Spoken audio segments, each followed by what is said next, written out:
This is CGTN, China Global Television Network.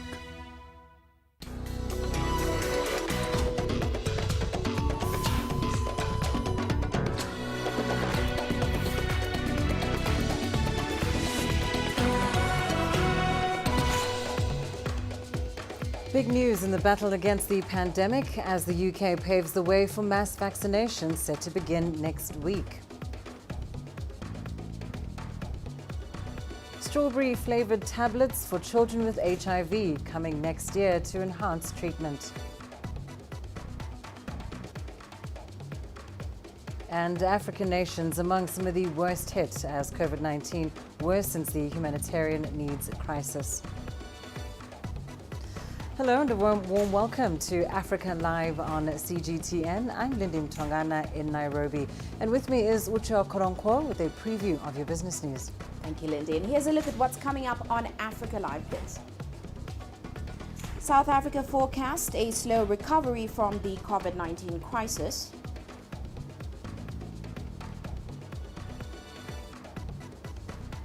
And Tunisia's parliament adopts a supplementary bill to cushion it from the pandemic impact. Of course, all that coming up within the program. For now, it is back to you, Lindy. Thanks, Uche.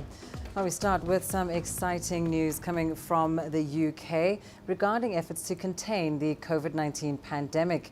Britain has become the first country to approve Pfizer and BioNTech's COVID-19 vaccine for general use. The vaccine should start arriving in the UK within days, and it could be used across the country as early as next week. On Wednesday, the government said in a statement that the first people to get the vaccine will be priority groups. That includes care home residents, health and care workers, the elderly, and those who are medically vulnerable. The UK has secured 40 million doses of the two-dose vaccine. Media reports say the delivery will occur throughout 2020 and 2021 in stages to ensure an equitable allocation of vaccines across the world. Well, indeed, many countries around the world are racing against time to develop vaccines to fight the coronavirus pandemic. And as Daniel Arab-Moy reports, different technological approaches are being employed to develop those vaccines. Now, according to the WHO, there are currently more than 100 COVID-19 vaccine candidates under development, with a number of these in the human trial phase. Now, some of the companies behind the vaccines include Pfizer, and BioNTech's vaccine was the first vaccine to achieve a milestone of 90% efficacy. Now, this came after interim analysis from its phase 3 study. The drug has since been confirmed to have a potency of up to 95% against COVID-19. Another promising vaccine comes from Moderna, a biotech company whose experimental vaccine is reportedly 94.5% effective in preventing the viral disease. Novavax, a biotechnology company, has also completed enrollment of 15,000 participants in a pivotal phase 3 clinical trial being conducted in the UK. Now, this will determine the efficacy and safety of its NVX-CoV2373. Now, while these milestones are being celebrated internationally, especially in the rich and developed nations, Africa is still in the thick of the coronavirus pandemic, and the duration of the uncertainty occasioned by the disease is still not known. Health systems remain overstretched. Now, there are fears that not everyone will be able to afford COVID-19 vaccine. The risk of the vaccine nationalism taking center stage now makes it hard for other nations across the world to access these vital vaccines. But the continent is hopeful after the launch of COVAX. This is a new global purchasing initiative pushed by WHO that will also finance COVID-19 vaccines for low and middle income countries. Now, with the rest to secure an effective vaccine ongoing, many hope the world's wealthiest countries will not take the lion's share of the much-needed vaccine. Back to you. Well, another groundbreaking health news. A strawberry-flavored tablet for children living with HIV will be rolled out in African countries in 2021.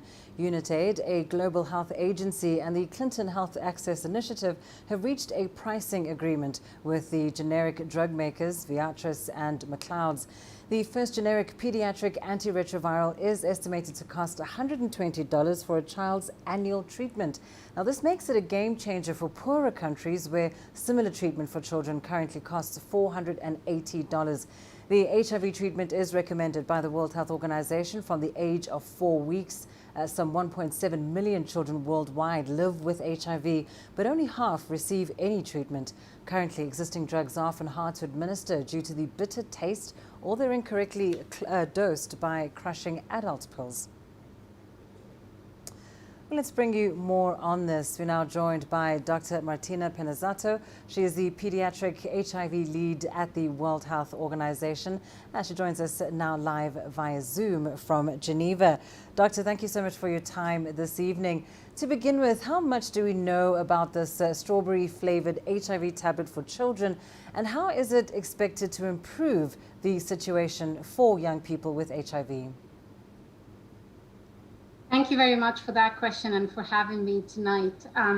Yes, so this formulation is a new formulation that was developed in a very short time compared to many other generic formulations of other antiretrovirals in the past.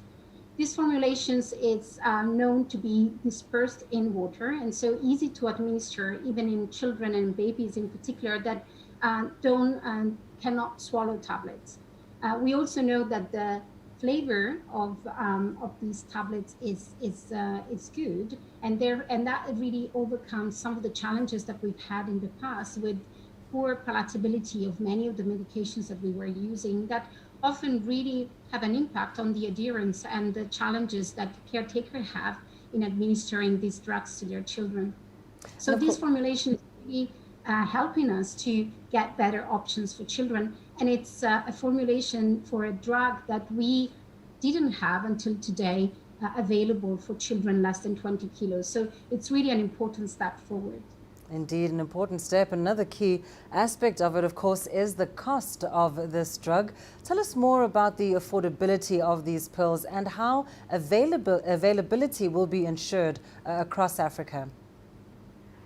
Yeah, that's a very good question. So you've already heard and alluded to that at the beginning of your introduction with the announcement that was made yesterday around the price of this formulation, which is particularly low compared to other regimens and other drugs, and really takes down the price of the overall regimen that would be provided to these children to follow WHO recommendations for children living with HIV. That obviously helps us to make it accessible, more affordable for many, many countries. And so we really hope that many countries will start to adopt it and introduce this as quickly as possible. We know also that the manufacturers have been particularly active in ensuring manufacturing capacity. And for the information we have currently, there is an understanding that the total demand for this product will be met by the availability and the manufacturing capacity for this specific product. So we are hopeful and optimistic, but it's very important that countries continue to share information and connect with procurement agencies to make sure that there are appropriate and timely plans put in place to ensure that these formulations are introduced in a timely manner. And so, Doctor, this development, of course, is considered a game changer in the fight against HIV and AIDS. Tell us about what spurred the need to develop a child-friendly HIV medication. Yeah, so we know that there is about 1.8 million children living with HIV in the world, and we know that only half of them are accessing antiretroviral therapy. And even when they do so, their ability to control the virus, it's poor, it's lower compared to adults. And that is because they didn't have access to optimal formulation and potent drugs like this one. So now this new formulation is really enabling us to implement the WHO recommended regimen that include a potent drug that will control the virus more quickly, and that will allow us to really improve treatment outcomes for children living with HIV that receive treatment. Dr. Martina Penazzato, thank you so much for your time, joining us there via Zoom from Geneva. Now, the United Nations released its annual global, or rather, let me start with the fact that UN Chief Antonio Guterres says 2020 could be one of the warmest years on record. He's in fact urged countries to do what they can to reverse climate change and help poorer nations adapt to a hotter world. 2020 is on track to be one of the 3 warmest years on record globally, even with the cooling effect of this year's La Niña. To limit temperature rise to 1.5 degrees Celsius above pre-industrial levels, the world needs many things, but for instance, to decrease fossil fuel production by roughly 6% every year between now and 2030. Instead, we are going in the opposite direction. It is planned that we'll have an annual increase of 2%. Well, Guterres' speech at New York's Columbia University was in response to a provisional State of the Global Climate Report by the UN World Meteorological Organization. He added there was a moral and economic case for giving more support to developing nations to deal with the consequences of climate change rather than focusing investment on emission cuts. Guterres listed a host of measures which could help the world avoid future environmental losses while generating economic gains and other benefits. He cited a study from the Global Commission on Adaptation, which found that every dollar invested in adaptation could yield almost $4 in benefits. Well, meanwhile, the United Nations released its annual Global Humanitarian Overview for 2021 this week, and it shows that globally, millions more people will need humanitarian assistance in 2021 than in 2020, almost entirely due to the coronavirus pandemic. CGTN's Erhard Vermaak walks us through the report. Years of ongoing conflict leave many in Somalia dependent on aid. The World Food Programme says an application called eShop has changed that dynamic. Originally conceived as a way to protect women from security threats, it's also helping to prevent large crowds from gathering at aid distribution sites during the pandemic. Women like Muslima Abdirahman, a mother of 9. Muslima faced deadly terrorist attacks twice in the past 2 years while shopping for groceries in the city of Mogadishu. It has become dangerous to go to the shops because we are afraid of catching the coronavirus. We were lucky to get this application. We enjoy online shopping. It also saves time and we get the food we want. eShop is a rare success story in a year UN Emergency Relief Coordinator Mark Lowcock says is like no other. According to the agency's Global Humanitarian Overview for 2021, released Tuesday, a record 235 million people will need humanitarian assistance. That means 1 in 33 people worldwide will need aid, a near 40% swell from the same forecast last year. The report is an appeal for $35 billion to meet humanitarian needs in the coming year. That's more than double the $17 billion raised in 2020 that met 70% of people targeted. The document sets out 34 humanitarian response plans covering 56 countries and 160 million of the most vulnerable people worldwide. These are people facing hunger, conflict, the impacts of climate change, and, of course, the coronavirus pandemic. The report points out that while richer countries may have the resources to battle the aftermath of COVID-19, poorer ones may not have that luxury. Particularly worrying to the UN relief chief is the famine in Yemen and new spikes of conflict in places that were previously more peaceful. These include Nagorno-Karabakh, northern Mozambique, and northern Ethiopia. The message is clear. Funding is needed to fight poverty, hunger, and keep children vaccinated and in school. Children like those of Muslima in Somalia, who can finally depend on a reliable helping hand. Erhard Vermaak, CGTN. Well, for more on that UN report on the humanitarian crisis, we spoke to Crystal Wells, the spokesperson for Africa at the International Committee of the Red Cross, on the causes and implications of rising humanitarian needs. Here's what she had to say. What we've seen this year in 2020 is obviously a global, unprecedented pandemic with COVID-19. So we have continued to see throughout 2020 the needs driven by conflict and violence in many parts of the world, with COVID-19 as another crisis really on top of that. And it's been a crisis not only from an immediate medical care perspective to make sure that people have, access to the right medical care, that people have these basics like soap and running water so they can take the preventive measures. But the pandemic has also brought with it a lot of knock-on and ripple effects for people in places affected by conflict and violence from an economic perspective. Yeah, I mean, a big focus of ours as the ICRC would obviously be countries that are affected by conflict and violence. We in 2021 as the ICRC will be appealing for 2.3 billion Swiss francs. This is an increase of 6% from last year, and about 40% of that budget that we're looking to get is for Africa. And in Africa, there are a number of countries that we're particularly focused on. Mozambique, the situation obviously in northern Ethiopia, the Sahel region, the Lake Chad region, Libya, South Sudan is another one where violence has sporadically flared up over the last year, just to name a few. Like I said, we're appealing for 2.3 billion Swiss francs, but we also recognize that a lot of our traditional donors are themselves facing, challenges with their own economies because of the COVID-19 pandemic. It's so unique to have a crisis that genuinely has touched every single country and every single community and every single economy in the world.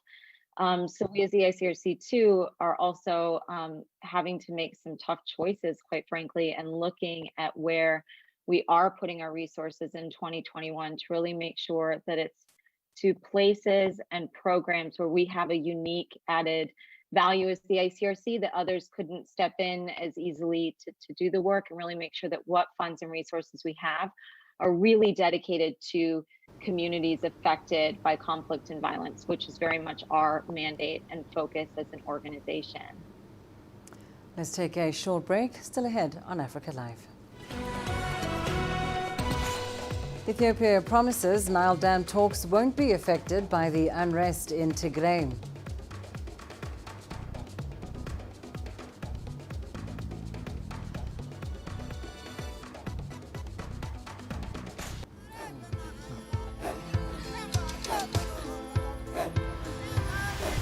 Africa is a continent of diversity, with varied climates and enchanting geography, and a people so distinct, but with a shared enduring spirit. We are at the heart of the continent to bring you the untold stories. Let's have a look. We celebrate Africa as it shapes its own destiny. I've been Tunis, Cairo, Juba, Ethiopia, Tanzania. Africa Live. Find your voice.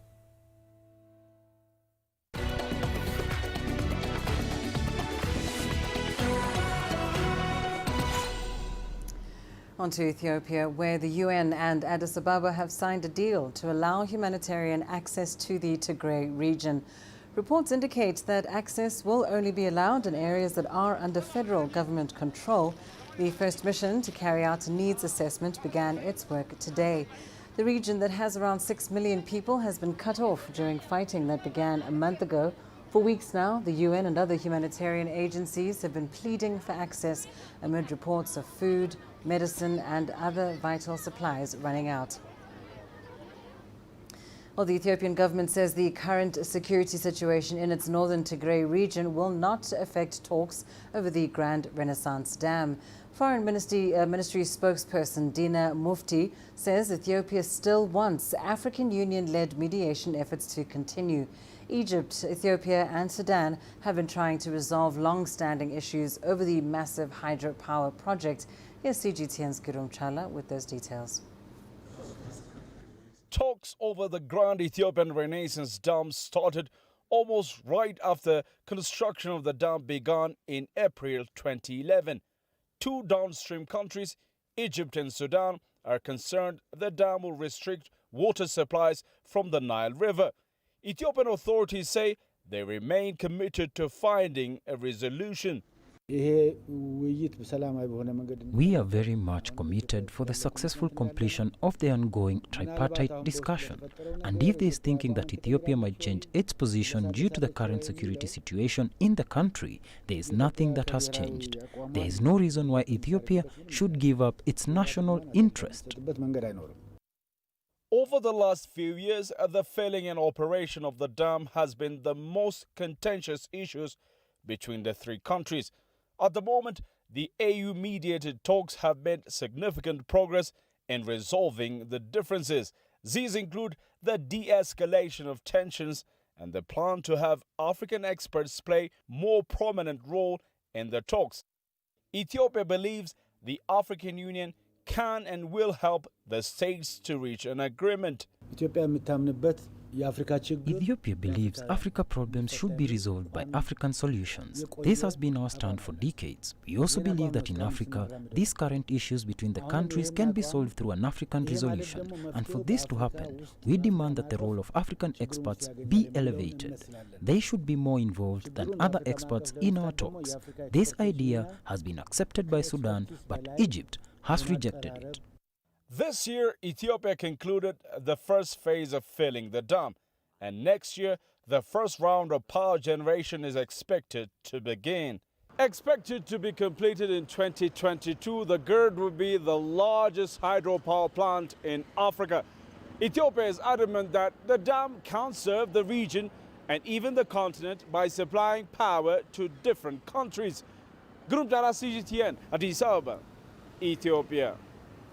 Abdel Fattah al-Sisi has become the first Egyptian president to visit South Sudan since its independence.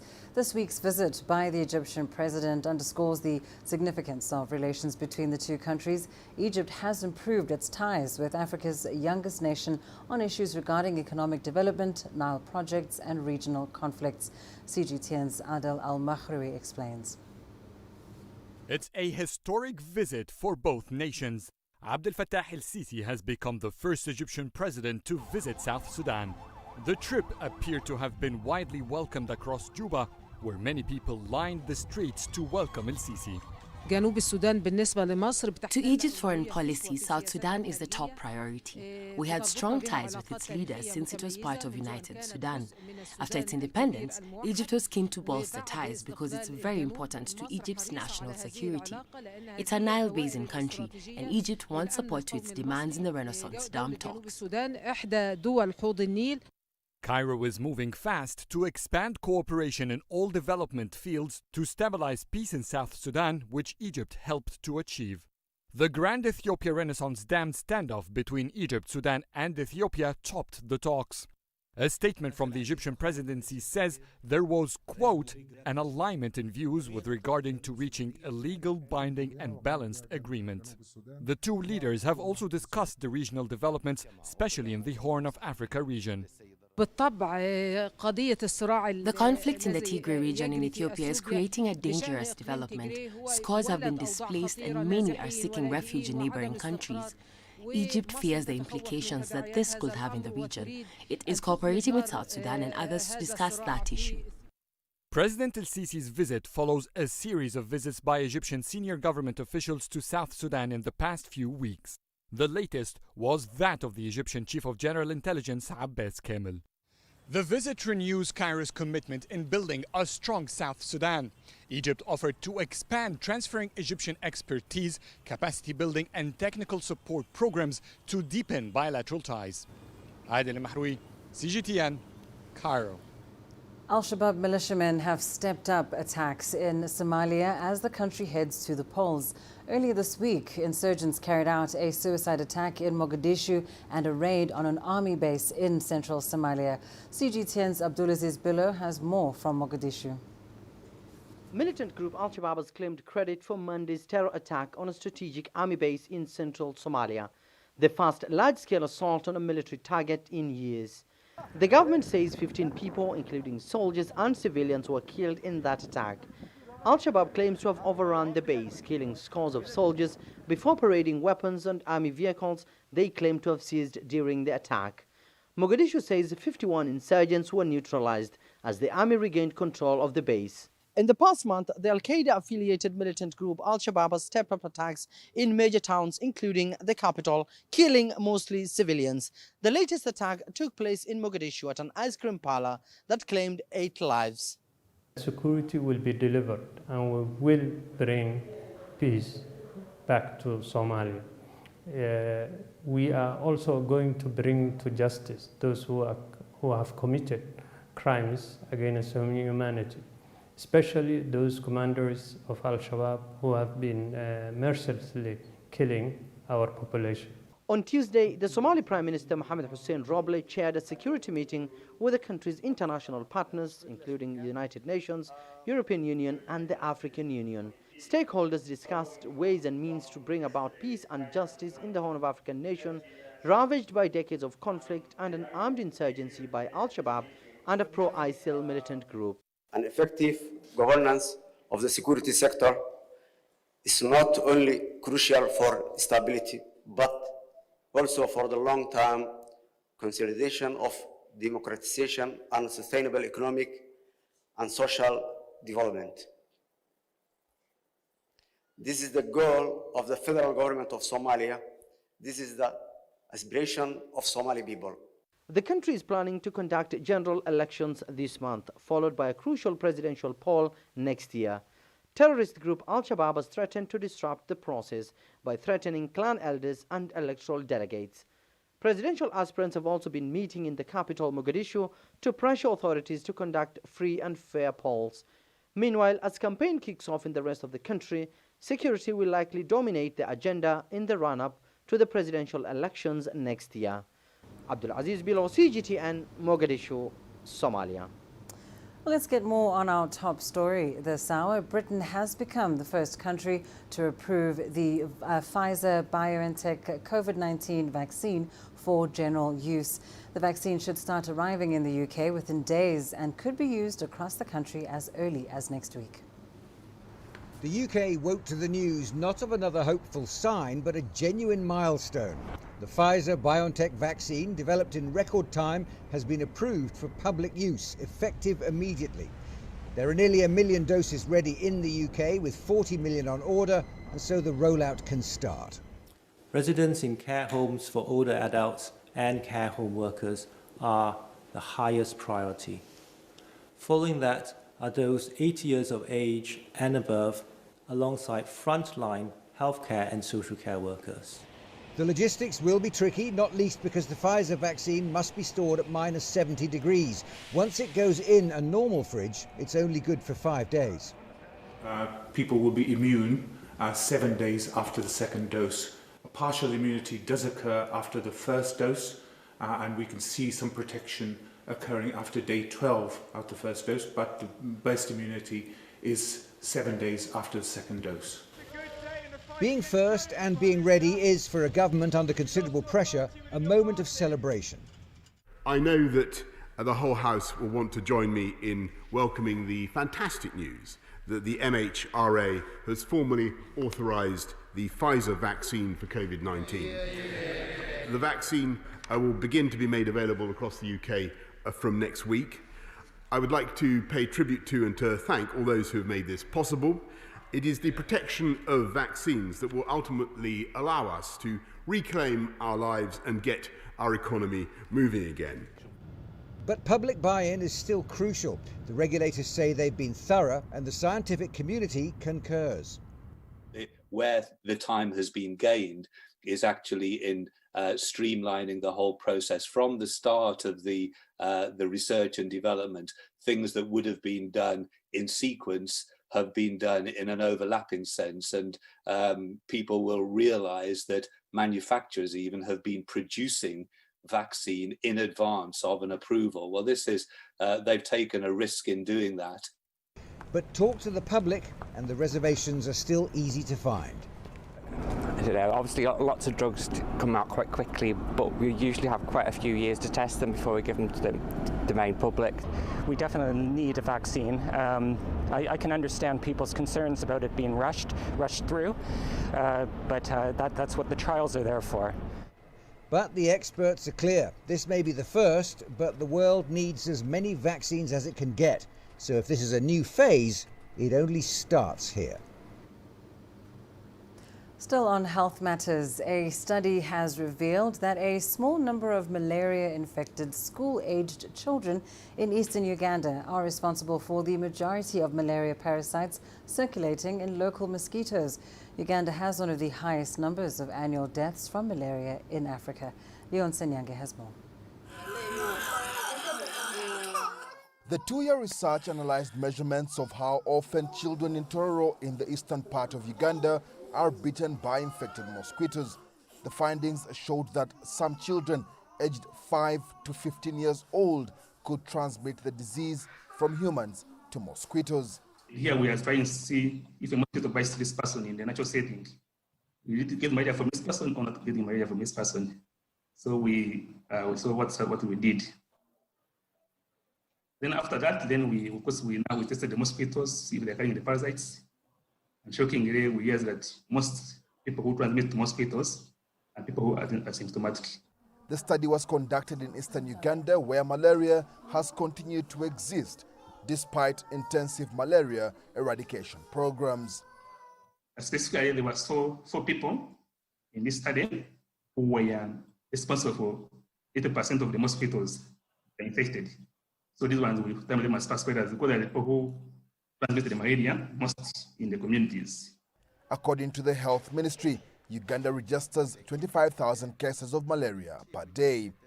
Malaria remains a major public health problem in Uganda. Experts believe that the research could help bring forward better methods to eradicate the disease. Currently, Uganda is intensifying its malaria campaigns. 27 million mosquito nets are being distributed within 25 districts in the north and eastern parts of the country. We're working on efficiencies. We want to run more effective programs. We want to reduce malaria so that if there is less malaria, you need less resources.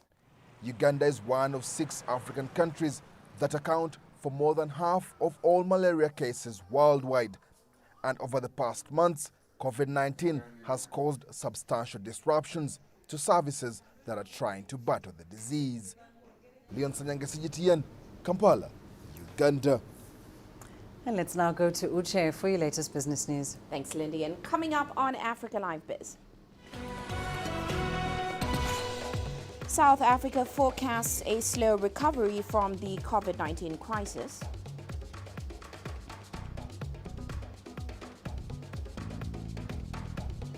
And Tunisia's parliament adopts a supplementary bill to cushion it from the pandemic impact.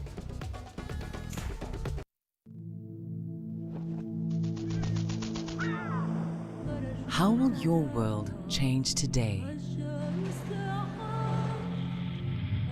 What happens here? What happens there? Or what you make happen for yourself. If it matters to you, it matters to us too. Your stories are the stories that need to be told. Africa Live. Find your voice.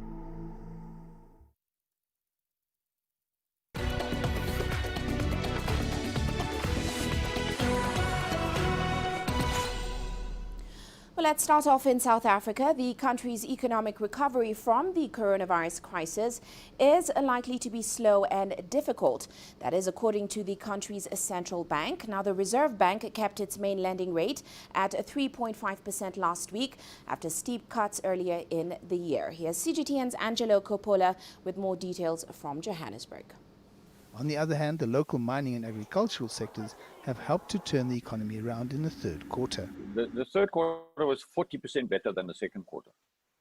So if you just take that straight and you say we 0.8% of or 8% of the economy, that gives you a 4 percentage points just coming from us, and agriculture was better. So there's been a huge V-shaped uptick. The economic recovery is not even, with some sectors doing better than others. It's going to take a long time to recover from this. We are not looking at a V-shaped recovery, as some economists have described it in other places. We're looking more at a what some have described as a K-shaped recovery. It will get back to where it was for those that are on the upper end or who are more well off, and professionals who can work from home. Those who are at the bottom of the economic ladder, that they are going to struggle. According to The Economist, the mining data masks an issue that is playing into the country's favor. So tonnage is actually still down by 13, was down in September by 13%. But value-wise, we've been doing very well because we saw a 25% improvement in commodity prices in rand terms, and the rand is still about 12% lower than the year before on a 12-month basis. Eskom remains the main stumbling block, and not only because of its inability to provide reliable energy. The utility is attempting to increase its tariffs and recoup past operating costs. The number is 71 billion that they want, that they say they are in arrears. Now, how that is going to be liquidated is the word that's being used. So how is it going to be phased in? We don't know. While job creation remains a critical component of the new reconstruction and development plan, there is another pressing need. The other side is to bring back demand, because what we are seeing is a lot of businesses, particularly small businesses, have struggled as a result of declining demand. So it's your customer interfacing type businesses. So businesses retailers or who might run restaurants or small operations, they are going to be struggling. Regardless of what you do and what business environment you operate in, the recovery in South Africa is going to be a long and difficult one. I'm Angelo Coppola for CGTN in Johannesburg, South Africa. And in Tunisia, the parliament has adopted a law relating to the financing of an important part of the state budget for 2020. Now, the controversial legislation authorizes Tunisia's central bank to finance the treasury by granting it an amount not exceeding $1 billion. The funds will be dispersed within 2 weeks upon the adoption of that law. Here's CGTN's Adnan Shaushi with the details. Under the Supplementary Finance Bill, the government plans to reach a volume of resources for the Treasury estimated at $7.1 billion against $4.1 billion under the initial finance law. The amount represents a significant increase of $3 billion. We project a negative growth rate of 7% in 2020, a rate that the economy of modern Tunisia has never seen, not to mention the fall in state-owned resources by 5.6 billion dinars. The increase in spending, especially the 1.1 billion dinars on COVID-19, which led to an increase in the deficit by 11.4% of GDP, not to mention rising unemployment, which reached 16.2%. Salary expenditures in the Supplementary Finance Law increased by around $190 million to reach $7.1 billion against $7 billion scheduled in the initial 2020 state budget. Similarly, management expenses increased by $109 million to reach about $738 million. The bleeding of public finances has disrupted all of Tunisia's financial balances and now represents a real danger to national sovereignty. The solution is to master the management of the expenditures and streamline them. The 2020 public debt services will be around $4.2 billion against $4 billion expected in the initial budget, while the volume of the public debt reached $36 billion, or 88% of GDP. It's unacceptable to continue with a state budget that exceeds 50% of GDP. This is the result of the failed economic and political policies. We cannot build our future economy by repeating the same mistakes and increasing the volume of debt without creating jobs, development and business opportunities. The Minister of Finance noted that external loans will also finance the deficit, pending the approval by the House of People's Representatives of other loans. In addition, the state will also resort to borrowing from the domestic market. Prime Minister Hichem Meshishi declared that the supplementary finance budget for 2020 will not revive the national economy, but will rather prevent further deterioration. Meshishi said the situation is the result of several factors, including the COVID-19 pandemic and the lingering economic crisis. Adnan Shawishi, CGTN, Tunis. And turning to the United States, President-elect Joe Biden is moving ahead with more nominations for high-profile positions within his new administration. And boosting the economy is one of his top priorities. CGTN's Jim Spellman has the details. President-elect Joe Biden introducing key members of his economic team with a message to the country that, quote, help is on the way. But that will be easier said than done. Biden will become president with the country facing tremendous challenges due to the COVID-19 pandemic.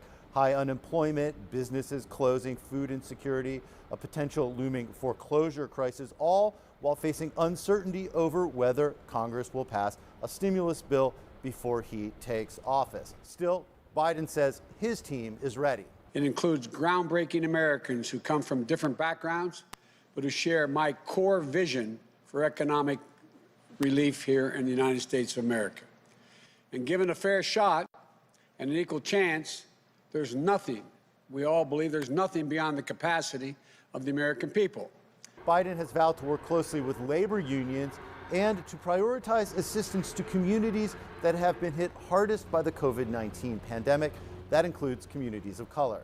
Leading the team is Biden's nominee for Treasury Secretary, former Fed Chief Janet Yellen, the first woman to serve in that position. I've spent my career trying to make sure people can work and achieve the dignity and self-worth that comes with it. Mr. President-elect, I know you've done the same. Once the short-term COVID-19 crisis is at least somewhat under control, the Biden administration will plan an ambitious agenda on issues including climate change and healthcare. That means more government spending and could mean more debt and more deficits. Jim Spellman, CGTN, Wilmington, Delaware. Well, let's turn our attention to the repercussions of the ongoing COVID-19 pandemic. Now, the Organization for Economic Cooperation and Development says in a new report that the global economy could return to pre-pandemic levels by the end of next year. But OECD Secretary General Angel Gurria says that the recovery will take a coordinated effort by many nations.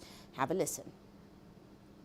Our projection for global GDP growth in 2021, 4.2%, looks vigorous, but this would still leave almost all OECD economies smaller at the end of 2021 than they were at the end of 2019. So the main new element in the policy response is rolling out the vaccines as quickly, as widely as possible. This is partly a matter of national planning, but if COVID-19 is to cease to be a threat to our societies and our economies, we have to beat it everywhere. This means international cooperation is essential. Now, Gurria also said China will account for at least 1/3 of that economic recovery thanks to its quick response amid the virus outbreak. While Europe, Japan and the US will lag. Now, going forward, the OECD recommended investing public money in areas that deliver long-term benefits such as healthcare, education, reducing inequalities and fighting climate change. Well, that's all we have for now on Africa Live Biz, but ahead on Global Business Africa, we'll be taking a look at the rollout of a COVID-19 vaccine after authorities in the UK approved its use. Of course, all that are coming up at top of the hour. For now, it is back to you, Lindy. Thank you so much, Uche. You are watching Africa Live. We will have more news for you after this short break. The greatest journeys, the greatest sights, the greatest adventures. Here in Qanater, this weir allows the locals to walk on water. We're far more than just TV news. We're your passport to the wonders of Africa. To bring you stories of struggle, survival and hope.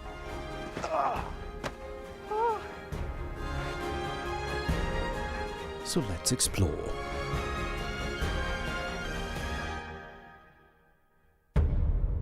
CGTN, see the difference.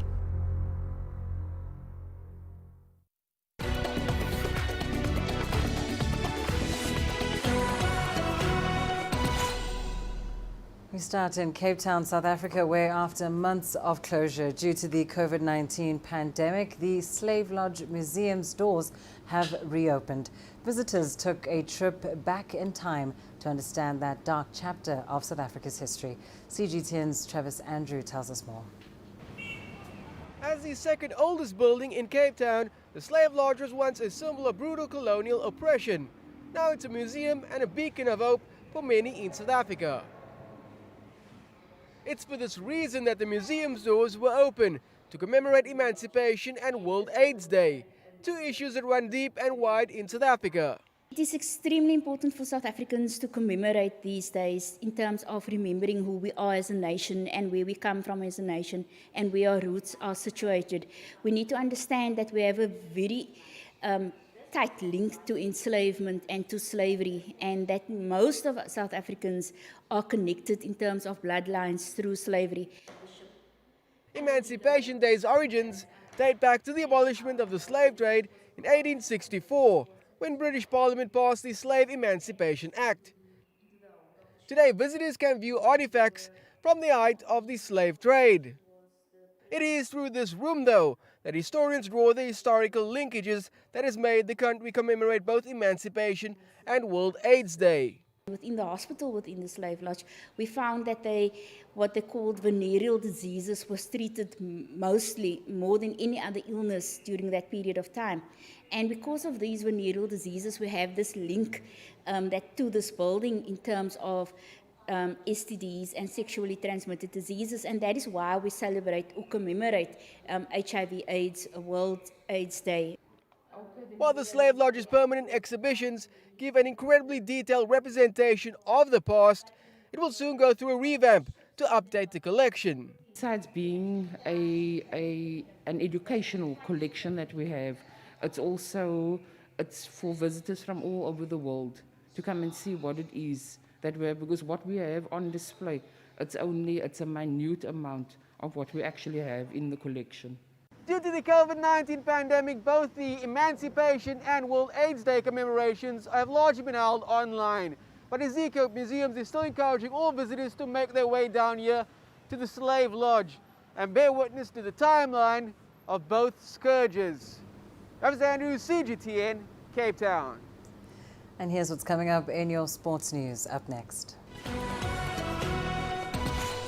In sports, the Kenya Under-17 national team intensifies training as they eye the Sekafa Championship.